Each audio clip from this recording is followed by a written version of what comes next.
Hey y'all, quick disclaimer before this episode gets started. We are both aware of the current situations that are surrounding OnlyOneOf and their members. They will not be addressed during this episode, unfortunately, as it was recorded before those situations came to light. Obviously, they are very nuanced and uncomfortable for a lot of lions and fans, and they will be addressed at a later date by both of us. But as of right now, this episode was recorded back in April. It will not be addressing the current situation with the KB9 and the fan parasocial stuff. Thank you so much for tuning in.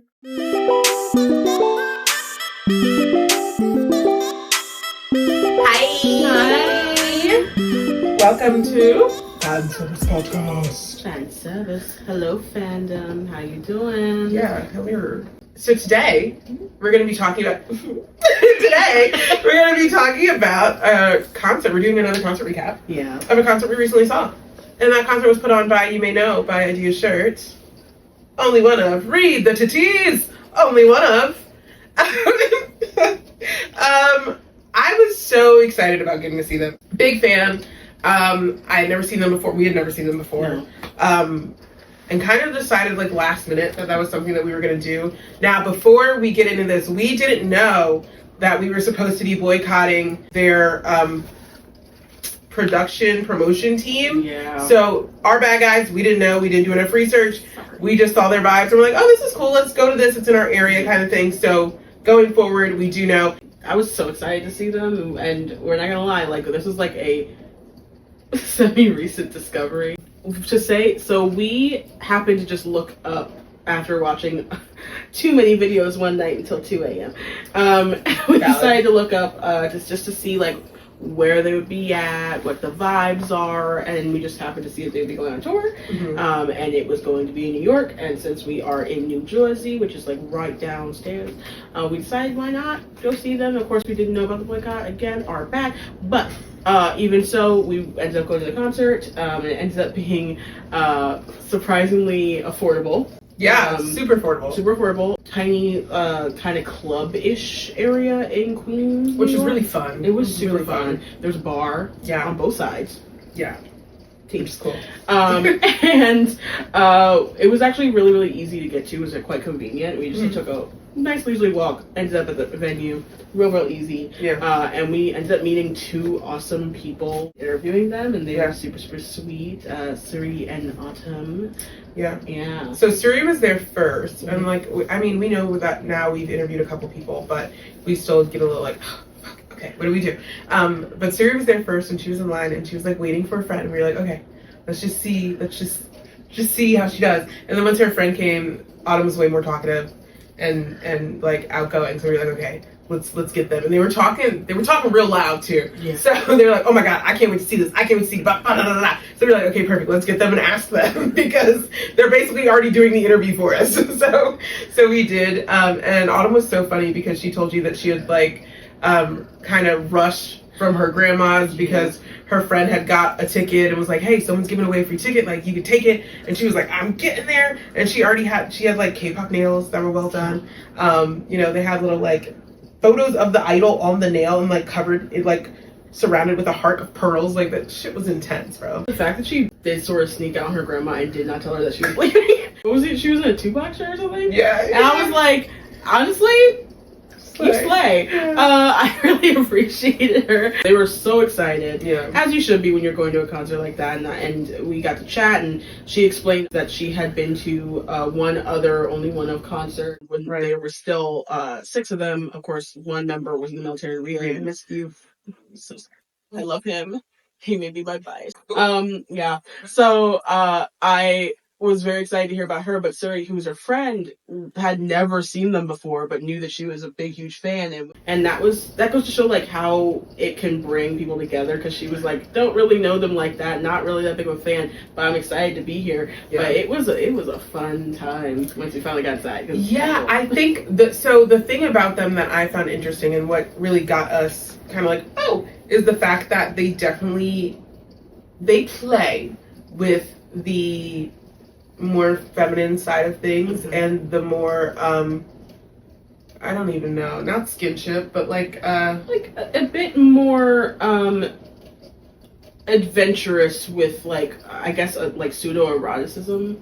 Yeah, like very the choreo has a clearly queer bent often, and things like that, and it's different. And I like, especially within the realm of K-pop, because it does feel like a lot of times we get cookie cutter things that are very much the same. I enjoy seeing something like that, something different. So yeah, that's what definitely got me for sure. Yeah, and I like that their concept has been like a clear through line that has grown with time, because it started as like exploring like temptation and things connecting to like religious persecution within like self, and then it kind of grew from that with like all this illusion and literary connections to like this beautiful story of love in its many forms as you grow up and seen through the eyes of these like young men, boys to young men, and I find that to be like really, really beautiful. And it showed through how they performed and how engaged they were with us too, not just through the visuals that are stunning, by the way. If you have not seen an OnlyOneOf video, libido, awesome. Yeah, they also have a drama. They have a boy love. Yes. Which is so like that's the content. I wish every group would give us content like that, and not in the love them to death, but not in the fucking I'm a diamond, like in the actual fucking like I mean like an actual whole drama. Like it was giving drama, you know. KB is a villain.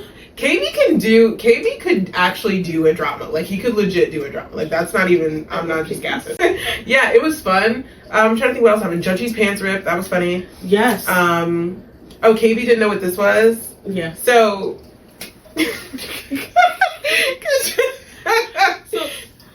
okay, we had a very eclectic, diverse audience. It's New York. If you don't know New York, come here. So because of that, and obviously given the actual content of what they give, which is giving queer, it's giving vibey, there was a lot of excitement in the audience, and we were actually quite lucky as well, because that audience, as small as the venue was like also a very good size to be very close. Very close. So we were all just extremely excited and all together, and had little food drinks, and so everyone was just feeling their best self. And then they performed The House Down, and so a lot of people were like giving them the finger clap, you know? Because like a lot of popular gay culture comes from Black culture, so that's what that is, and like community recognized community, and so I guess you not frequent gay clubs in the West, and that's okay. But this is just like, it's kind of the same thing as like if you're gonna do snaps at a poetry slam. It's just that, oh, you're getting a yes. So he was like, what is this? If you're watching, I know you're not, but if you did, that's what this is, girl. Mill, great. Sat there holding that down with the rap. I appreciate it, my guy. 9 vocalist. Vocalist Junji vocals. Junji's rent was due. His rent was due. Junji's rent was fucking due. Oh, and when they all did their little solos, who was it who walked into the chair? Oh, I forgot who that was. Was it Yujung? It may have been. It might have been. Yes, it was Yujung after so long. They had a blackout and they couldn't see. So one of them was coming on stage just like... It fell to a chair. And then someone else tripped 2 seconds later, and I was like, okay, that spot is slippery, guys. We're having a day, but it was great. The outfits were nice. They looked great, and this is after they had like a little bit of an issue coming from Canada where their clothing was stolen. Yeah, which is crazy. Speaking of why they're boycotting the people who are promoting them, because and also they didn't do a good job of promoting the events anyway, because like, and also I get that like sizes are different and sizing is different in different countries, but here, like, you know the stereotypes of America, okay? So when you come here, bring some big fucking shirts. Bring some bigger shirts. These shirts are too small, bro. I've been sucking in the entire time. Bring some bigger shirts. God damn it. But anyway, when we met Autumn and Suri, it was cool because once we got in the venue, also I loved that they were like a really eclectic looking group of people. Like there were more Black fans, and there were more men than I was expecting too. And everybody was vibing, which was great.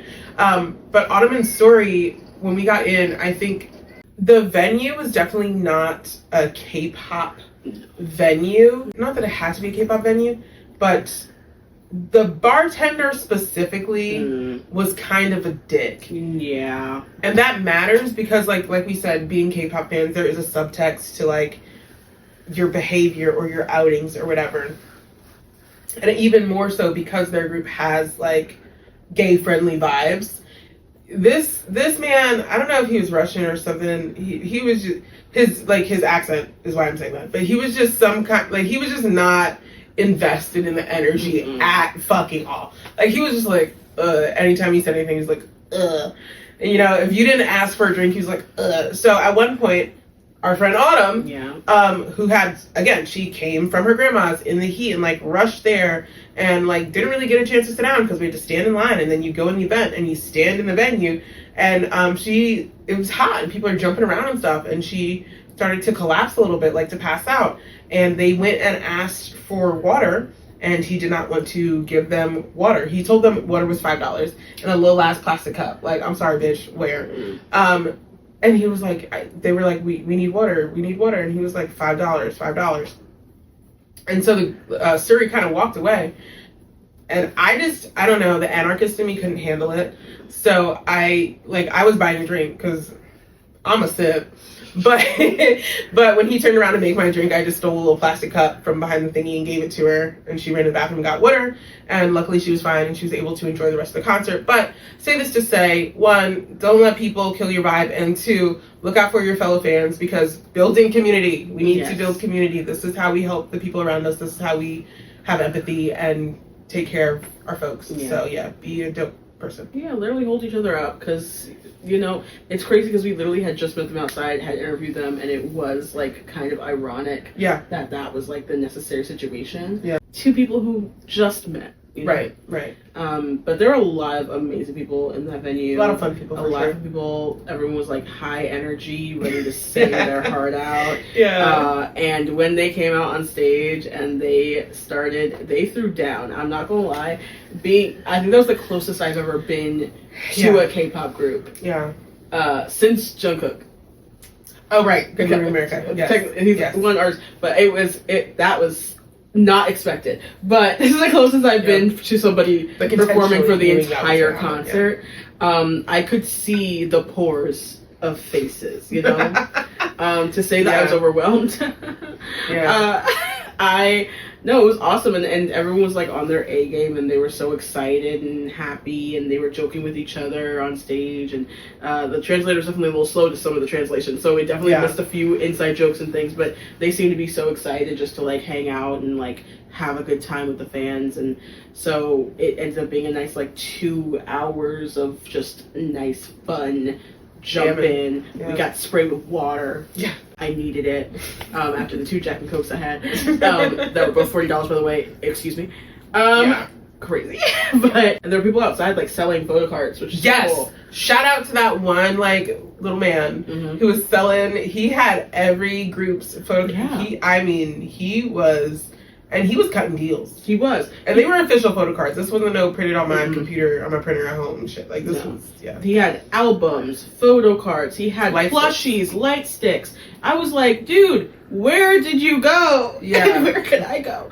He used to be outside. He used to be on the street. And they were like $5. And it was the end of the concert, and we walked out and we ended up getting like a few photo cards that we've always wanted to get, but like of course they're a little expensive sometimes to get. So that was really exciting. Someone definitely stole yours. And then we just picked up the new ones. It was fine, but like it was a good time. So what was your favorite song or favorite performance of the night? Honestly, it was between Chrome Arts, that one, or when they did Skins. That's valid. That's valid. What you know about it? What you know about it? Face. I was like, yes. I just stood there phone up, just frozen. I was like, this is too close. That shit's crazy. It was awesome. What was yours? Weird feeling. I don't even know. Seeing Libido in real life was, of course, cool. Chrome Arts was pretty freaking solid. I don't know. It was the overall experience. My favorite part wasn't even necessarily a performance. It was the fact that they, especially because the audience was so small, that they could see people holding their phones up. And especially if they saw you following one member, like they knew, oh, you're my fan cam, bet. And they would play to that camera. Yeah. And it was just so professional because, okay, maybe there aren't a lot of people here, but you know that they're going to upload that video and you're going to look great and you're going to look 100% on it. And that's going to get more people interested in you and more people interested in the group. And it's so smart. It's just such a on your feet way of being a performer. And I just, that respect, especially to Junji, because there were multiple times where he was in the center and there was a guy who was pretty tall who was right in the center, and I don't know where these videos are, please post them. But he had the camera up and Junji was always like, yeah, you, and it was perfect. So yeah. I would say that that was really fun. I will also say I do have to give a shout out. I know that like the people who are promoting in general like were given like, ooh, do better, sweetie. Yeah. But I will give a shout out to the way in which they did like their meet and greet snapshots, because it was actually a really interesting idea that I hadn't seen in practice in a concert. But then again, most of the K-pop concerts I've gone to are usually like in larger scale venues, so that's why they don't have those. They usually have either a send-off or some sort of intensive meet and greet beforehand, whatever it may be. So what it would have you do is that you could get snapshots either with one single member or multiple members with a preset like pose, which is super, super cute. And you could do it either a selfie on your phone or a photo that they take for you from the people at the venue. Yeah. And they allowed you to sign up to do that after the concert ended, which I thought was really nice. The way that I had to fight to not drop a good $100. Yeah. We had to eat. We hadn't eaten like the whole time before. We had to go eat, and then we stopped and bought photo cards. No, like it was just not a responsible choice. It wasn't responsible. I needed the sushi instead. But it was also nice because like going back to when we were outside, there were people who went to the Hobie concert the same day that we did. Yes. A couple weeks beforehand. Yes. And I was like, oh my god, this is so great, because like someone was wearing the shirt from the concert, and I was like, oh my god, like the and of course it's like New York, so that makes sense. But it was community. And it felt so nice and comforting, and the space did feel safe, even though the bartender was an asshole. But they made it a really, really memorable experience. That was probably one of the most intimate that I've ever had. If you get the chance to see them when they are being promoted by someone else, definitely go see them. We are really grateful for putting on an amazing show. Very grateful to the audience for being fun and welcoming, and first lines for being fun and welcoming, and we're glad to join you. We still will go live at least once on our social media platforms, TikTok and or Instagram, every concert, so you'll get one live song that you can watch with us.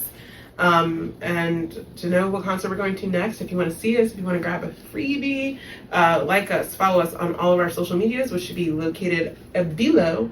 And there's more content on the Instagram, there's more content on the TikTok. Like, we're so funny. Yeah. So join us. Support us, please. Bye. Bye.